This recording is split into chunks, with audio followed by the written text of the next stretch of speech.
बिस्मिल्लाहिर्रहमानिर्रहीम।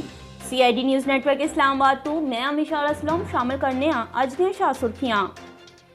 मरी विच फसे हुए कम अज कम 16 सियाह जां बहक हो गए ने, सैकड़ों हले तक फसे हुए ने।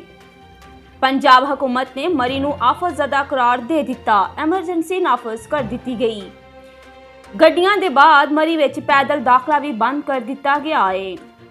सड़कां क्लीयर करवाने दे लई इंतजामिया मुतहरक। इंतजामिया ने सियाहां दे होटलों तो चैक आउट ते पाबंदी ला दी है। वज़ीर आला उस्मान बुज़दार दा रेस्क्यू ऑपरेशन मजीद तेज करन दा हुक्म। सारे रेस्ट हाउसेस ते सरकारी अदारियां नूं सियाहां दे लई खोल दिता गया है। सियाहां नूं कड्ढण दे लई फौजी दस्ते सिविल इंतजामिया दी इमदाद विच मसरूफ ने। मरकजी शाहरावां नूं खोलण दे लई आर्मी इंजीनियर भी सरगर्म। ISPR दा कहना है फसे हुए लोकां नूं खाना ते दीगर जरूरी सामान भी फराहम किया जा रहा है। गलती हुई है, गड्डियां दा दाखला पहले ही रोक देना चाहिए सी। शेख रशीद दा कहना है कि गलती हुई है, गड्डियां दा दाखला पहले ही रोक देना चाहिए सी। शेख रशीद मरी विच मौजूद इमदादी सरगर्मियां दी मॉनिटरिंग कर रहे ने।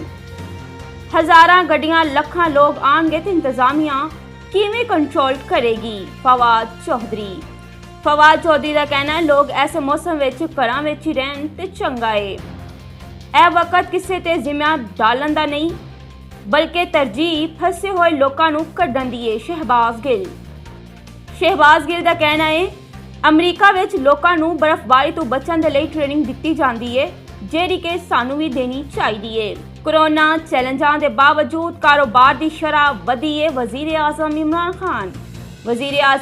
खान का कहना है 9 महीनों में रजिस्टर्ड कंपनियां दे मुनाफे विच 59% इजाफा होया है। इजाफा जाहिर करता है माशियत मजबूत ते मुलाजमतां पैदा कर रही है। इस दे नाल ही अज दीयां खबरां इख्तिताम पजीर होईयां। मजीद खबरां ते अपडेट्स दे लई वेखदे रहो CID न्यूज़ नेटवर्क इस्लामाबाद। अपना ख्याल रखो, अपने नाल दूजियां दा भी रब रखा। You are watching CID News Network Islamabad.